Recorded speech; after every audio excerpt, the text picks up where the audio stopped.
It's Feb 2026 and officially that time of the year.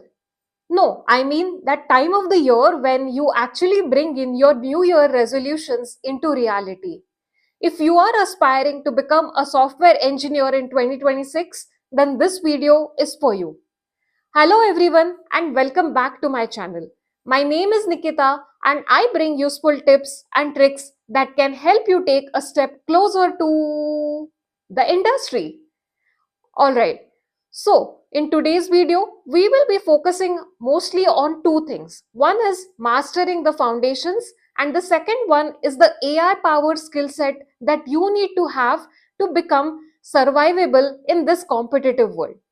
So without any delay, let's get started. But before that, if you're new to this channel and you missed subscribing to my channel before, please do so by clicking on the subscription button below. That definitely motivates me to bring more such useful content for you in the future. Now, let's punch in on mastering the foundations. In this era, as I interact with many students, that one thing I've realized is you want to build a penthouse, but you don't want to understand how do you actually lay the basement and cement it so that you can make a long lasting building.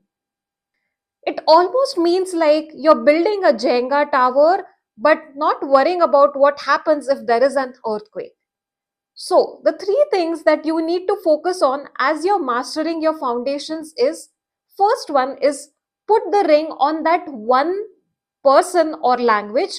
Obviously, I mean language here because that is something that can help you get deeper into one particular language, understand more about it, and use those skill sets during your interviews. You can choose any language. Companies do not care if you know multiple languages, but if you know that one language that you can use to build amazing systems, then you've already cracked the first checklist to master your foundations. You can choose Python if you like talking to robots. You can choose Java if you want to build marble like floors. And if you want fast paced systems and you like to have those hiccups in between, then Rust is the language that you can choose. The second thing is data structures and algorithms are still not obsolete, which means that you still need to understand how lead code problems can be solved, starting from the easiest problems to medium to hard. Do not skip those because definitely those will help you understand not just how you can solve problems, but the patterns on how different problems exist in the software engineering world, and then you can replicate those in whatever type and form of questions that you might be asked in your interviews. The third thing is system design.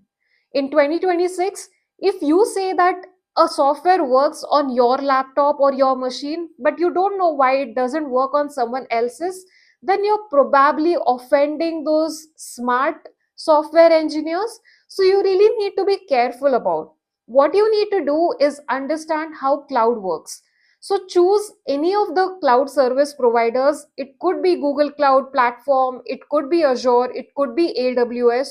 Choose anyone, but try to understand how microservices work, right from how complex systems can be broken into smaller programs and how those programs interact with each other.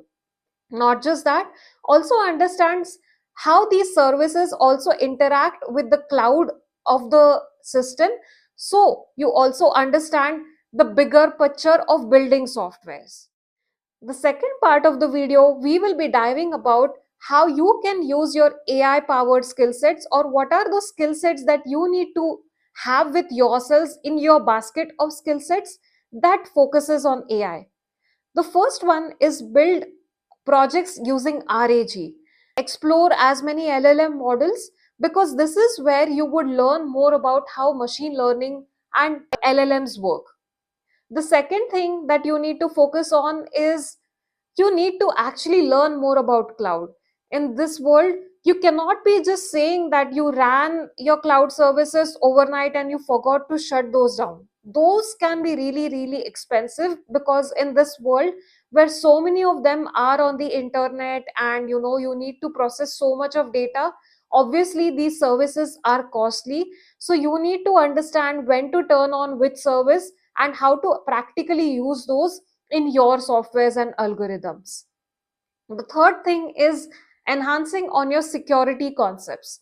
So hackers are actually using AI to crack your code faster than you can write those with AI. So you need to understand how complex system works, how security is tied to these systems. That definitely makes you a promising candidate while the industry is trying to find their best next candidate as they open up positions in their company.